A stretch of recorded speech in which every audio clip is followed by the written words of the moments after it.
Sup peoples, I'm back. So I know that lately I have been talking a lot about model era Thomas on this channel, so I decided to focus this video on the CGI era, specifically the nitrogen era. Ah yes, the nitrogen era. The era that is infamously not liked very well by the Thomas fandom due to its lame writing, flawed portrayal of the characters, and is the home of the abysmal Three Strikes formula, all created by then head writer Sharon Miller, which is where it gets its alternate title, the Miller era. There are also a lot of videos on the web discussing into detail about what makes the nitrogen era not the greatest era of Thomas, as well as memes of it also being humorous and crazy at times. But when it comes to talking about the nitrogen era in this video, I want to discuss something a little different. Yes, there are many questionable moments in many episodes of this era, as well as funny, cringy, and downright understandably frustrating moments. But there's also another group of moments from this era that is not often talked about. This era had a little bit of a handful of touching moments too. As I was looking at some nitrogen era episodes the other day out of boredom, I would sometimes see a cute or adorable moment where I would catch myself responding, "Oh, that's cute," or "Oh." And then I realized, wow, there are some pretty endearing scenes in this era that some of us haven't noticed before, or if we have noticed, it probably went over our heads because of us being so distracted by how bad the episodes are. The Brenner era later on had a ton of cute moments that I kind of think overshadows Nitrogen era's cute moments, but I'm not focusing on the Brenner era, so it won't be mentioned in any way.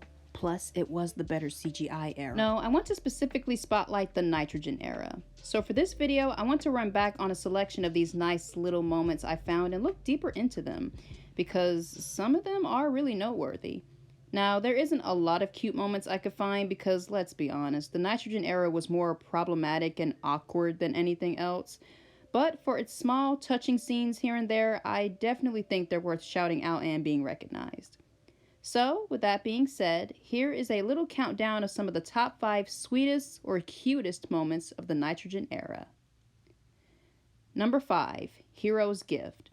In Season 13's The Biggest Present of All, Hiro returns to Sodor for a visit, and Thomas, Percy, and Sir Topham Hatt are the first ones to greet him at the docks. When Hiro chuffs away out of earshot, Sir Topham Hatt whispers that he wants to throw a welcome back party for Hiro at Knapford. Thomas is the most excited about this, and instead of doing his job of giving out verbal invitations to the party to his friends, he decides to make Hiro's welcome even more special by finding a special gift for him from Sodor. The plot does its usual Three Strikes gig, and it ends with Thomas not only not finding a special gift, but not alerting anyone about Hiro's party, and is sure Hiro would be disappointed. Bye. So he goes back to tell everyone, returns to Knapford where everyone is gathered with the party nearing to an end, and he puffs up to Hiro very sad and ashamed of himself and tells Hiro about his gift quest. I was trying to find you a welcome present, Hiro, but I couldn't find anything. I'm sorry. He then sorrowfully apologizes to Hiro, but Hiro gives him a small, assuring smile and tells him that the greatest welcome back gift he could ever have was being together with Thomas and all of their friends, and there is nothing more special than that. My welcome present is right here. Being with my friends is the biggest present of all. There is nothing more special. Thomas smiles back at Hiro as all the engines give a whistle or toot in agreement. Despite this episode being as mediocre as it is, this is a very nice ending. It really feeds more into Thomas and Hiro's friendship growing from their bond that formed in Hero of the Rails. Thomas knew how much he meant to Hiro and vice versa, and wanted to show appreciation towards that by finding a special personal gift for Hiro to further express his overjoyed happiness that Hiro came back to visit him. As you recall, in the end of Hero of the Rails, Thomas and Percy tell Hiro that he can always come back and visit them one day, and when he does, Thomas is so pleased that he wanted to make Hiro's return more meaningful, and when he's not able to find anything, it kind of touches you a bit when he shamefully looks at Hiro before looking down at his buffers and blushes in shame, almost like he's about to cry. But then Hiro hints to him that it's because of his and his friend's kindness and generosity to him that made him happy and thrive again in the first place. And as long as they're in his presence as a reminder of that, then to him, that's the biggest appreciation of all, and that's all that matters. Man, what a wholesome ending to a kind of boring episode. The biggest present of all is your usual formulaic bummer, but the end really makes up for it. Number 4, Another Thomas, aka the only good scene in Misty Island Rescue. In what is most arguably the worst movie in the Thomas and Friends franchise, some people have pointed out that in the depths of all the ridiculousness, nonsense, and god-awfully written plot that Misty Island Rescue withholds, there is a small, single, good scene that is definitely considered a speck of gold in the rubble, and it's with the scene where Sir Topham Hatt and the bigger engines run into Thomas at Misty Island on their search for him. So Thomas is made aware that Gordon, James, Edward, and Sir Topham Hatt have traveled to Misty Island via boat to find Thomas, which makes zero sense since he also sent engines through a tunnel to the island where they found Thomas before he did, and goes back to Misty Island to bring them home and to let them know he's safe, I guess. What? A whistle code eventually leads them all to find each other, and Sir Topham Hatt is so pleased to see Thomas again that he takes off his hat and throws it in the air by mistake, where it is lost in the fog. Sir, your hat! Thomas shows concern for a second until Sir Topham Hatt walks up to him and says this. Don't worry, I can find another hat, but I'll never find another Thomas. I will not lie, that kind of got a cute reaction out of me. Sir Topham Hatt saying this line really shows how Thomas is and has always been his number one engine that he really cares deeply about. And if Thomas was ever lost or gone, he doesn't know what he'd ever do. He searched everywhere for Thomas because that's his engine, and again, his top number one important leader of his engine's fleet that he's really proud of. And there's no other engine like him or that could replace Thomas's specialty or impact on him. So this one line he addresses here once he finds Thomas, it really emphasizes on how much Sir Topham missed Thomas and is happy to have found his engine. A very nice piece of dialogue to hear. Jeez, you know, for a movie so terrible, it's quite a treat to find a tiny hidden moment so perfect.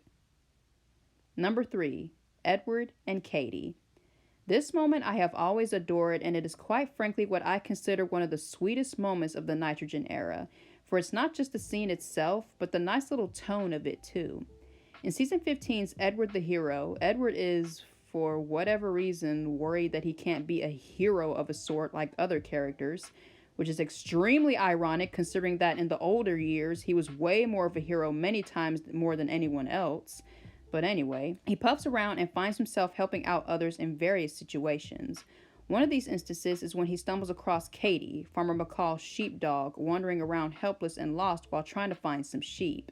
He wishes some steam as he stops, which scares her. He soon then realizes that, being the big machine he is, which is frightening to a small animal like her, he needs to be quiet and still so that he can gain her trust to safely return her back to Farmer McCall. And as he sits there, as still and as calm as can be, Katie begins to walk closer and sniff him before leaping to his cab, to which she is brought back to her owner. Farmer McCall thanks Edward for being so gentle before Edward happily puffs away. Okay, where do I begin with this scene? First off, we all know it's a sweet scene overall with Edward being gentle and kind towards animals, but can we talk about the things surrounding it that makes it stand out that way? First, the music. As the scene plays out, there is a soft, low chime that plays in the background to represent the gentle feel and mood of the scene. Edward was very quiet and very gentle. Second, the narration. He explains the scene in a more hushed, quieter tone to follow along with the tenderness of the moment. Farmer McCall's dog sniffed and snuffled, and then she jumped up into Edward's cab. And then when Katie leaps into the cab, he talks louder and normal again as the episode flows normally again to show that Edward's little mission here is complete. It was like he was signaling to the audience that everything needs to be more quieter for a second until Edward can successfully get Katie into the cab, and then once she is, we can be louder again. It also gets back in touch with Edward's caring, wiser persona for a little bit.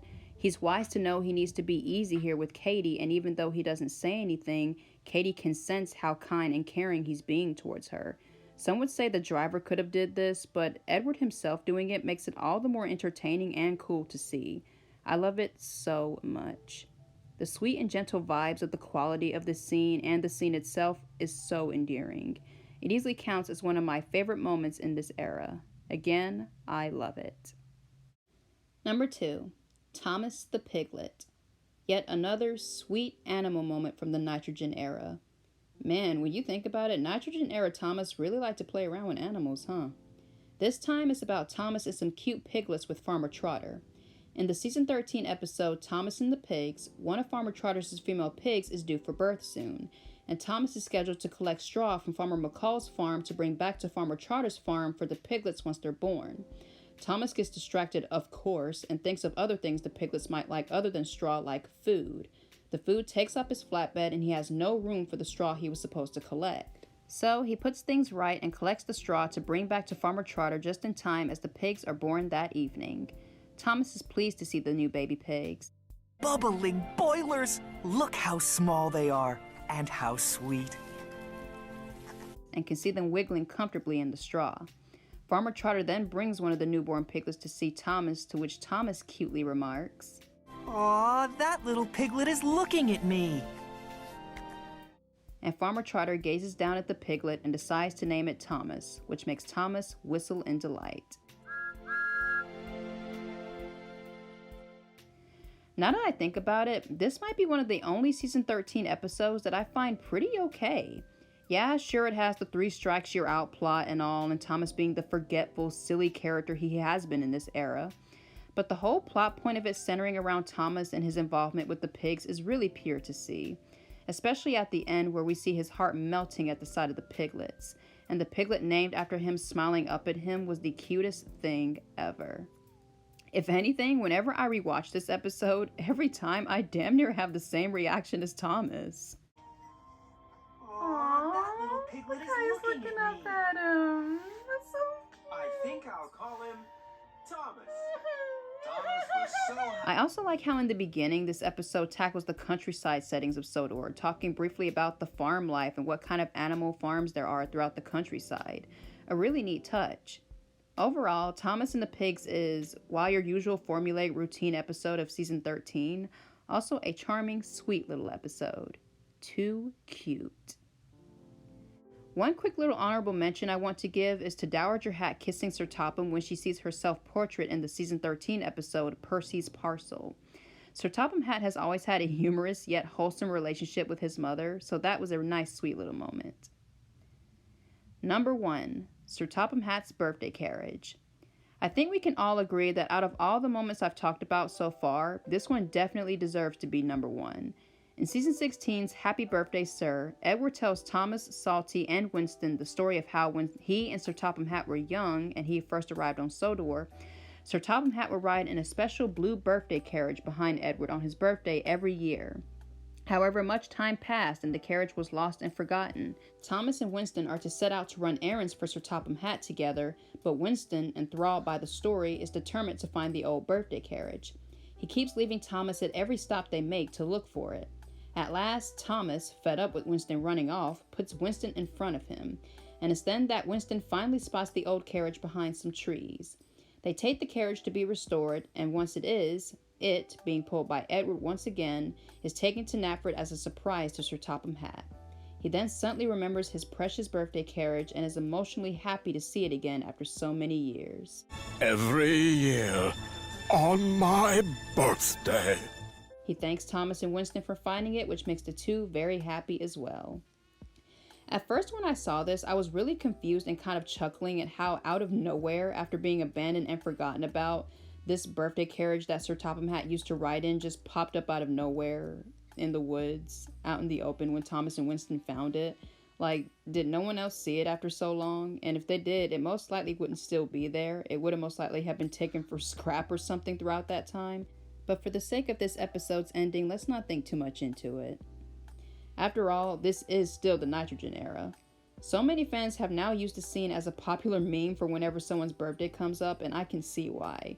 It's a very special birthday-related moment, and Sir Topham Hatt gasping in awe and being delighted at seeing his old carriage again is pretty sentimental.